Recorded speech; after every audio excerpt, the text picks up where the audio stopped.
Hi everyone. So question of the week 18 is in regards to animals and whether animals are on the other side, whether they cross into heaven like souls do. And there's a short answer, which is yes, absolutely. But I wanted to kind of elaborate on it and just kind of share with you my experience that I've had with animals on the other side. I don't know all the details, of course, because I can't remember being on the other side. So my experience only comes from communicating and connecting with people during mediumship readings. And my experience has been that animals come through. They actually feel even like people. So they have these beautiful, pure souls. And as far as with mediumship, I usually know they're an animal because they will show up. Their light will either show up at the knee area or at the ankle area of the person sitting in the chair. So this little bright light will come in and I'll see it either at the knee or the ankle area, and I'll know if it's, depending on which side of the body they're sitting on, whether it's a female animal or a male animal. And when they communicate with me, they communicate just about as clearly as people do, which I find fascinating. Because I can't actually see them, I only see their light. It took me a long time to realize in the beginning that I was actually talking to animals when I very first started to do mediumship, because they would communicate as clearly as people do, and they would send images and words and names and just the same exact kind of things that loved ones who had passed would send. So I found that really fascinating.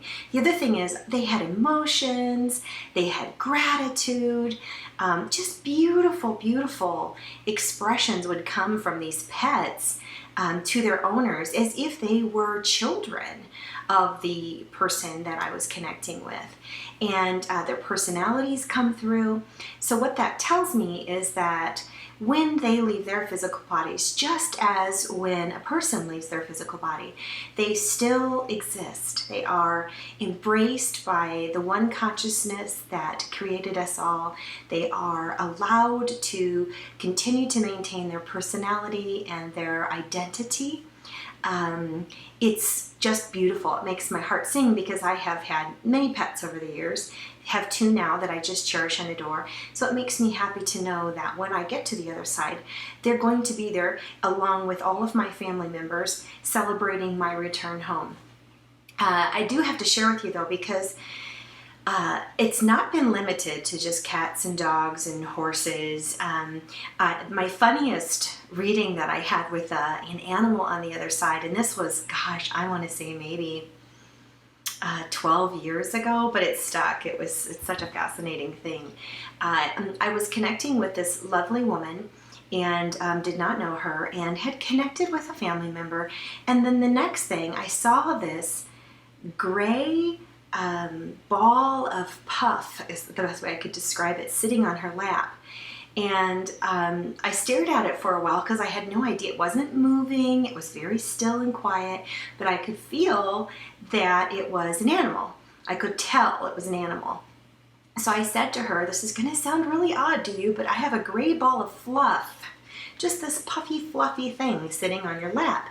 And I said, I don't think it's a cat and I don't think it's a dog, but I can't tell what it is because it's so quiet. And it was so beautiful because she started to cry and she said, I really wondered if it was a rabbit. It was her bunny, I should say, not called a rabbit, her bunny. And she had lost her bunny, I think 2 months prior to that.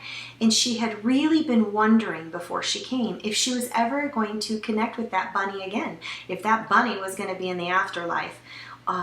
So it was such a joyful kind of experience for her to know that not only was her grandmother there, but this beautiful little bunny had been cherished and received into the arms of love as well and was waiting for her on the other side.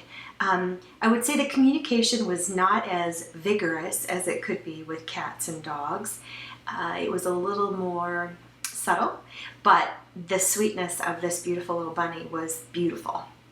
And so I had to share that little story with you because it tells me in my heart, and this is where I think all truth will come to you, and I know that those of you that are watching this video You already know this in your heart that it's true, that if we are sent these little packages of love, these animals into our life, they are sent from love as a gift to us. They are there to remind us of how the Creator loves us with this perfect, unconditional, moment to moment in the now, forgiving if you hollered at them 20 minutes before. This beautiful state of unconditional love and acceptance. That is so pure Creator energy. There's no way it couldn't return to that. That's where it came from. That's where it's going back to. So if you've lost a pet and there's a part of you that's hoping in your heart that you will get to see them again, let me promise you, I can promise you, you will. Absolutely, without a doubt. They're going to be wagging their tail or meowing at you, rubbing your leg, or whatever. When you get to the other side, they're going to be there with all of your family members, ready to greet you, excited to see you again. So, hope this was a joy-bringing question of the week for you, and God bless.